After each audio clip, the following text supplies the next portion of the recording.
Role काय सांगाल पावशे साहेब, तुम्ही यावर्षी दहीहंडी एकदम साधी करताय. दहीहंडी साधी म्हणजे दहीहंडी आपली हिंदू संस्कृती आहे आणि शिवसेनेच्या नियमाने उद्धव साहेबांनी आम्हाला सांगितलं आपलं सण हे जपलंच पाहिजे, कारण पारंपरिक सण हे झालंच पाहिजे. त्यामुळे आपण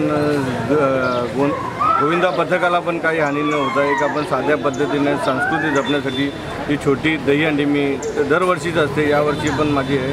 मी 50 सन्मान चिन्ह आणलेले आहेत आणि माझ्याकडून छोटं बक्षीस जास्त मोठी नाही, 11,111ची आहे आणि प्रत्येकाला 1,000-1,500 रुपयाचं आपण सन्मान चिन्ह आणि त्यांना 5 स्तरांना वगैरे आपण बक्षीस ठेवलेले आहे, जेणेकरून कुठलाही गोविंदा पथकाला याचं नुकसान होणार नाही. आणि आमच्या कोपरगावात माझ्यातर्फे संस्कृती जपायचं मी आणि शिवसेना पक्ष उद्धव साहेबांनी सांगितलेला आपल्याला नियम पाळायचे आणि पोलीस स्टेशन आपले जे मित्रवर्ग यांना घेऊन हा सगळा सण आनंदाने आपल्याला पार पाडायचा.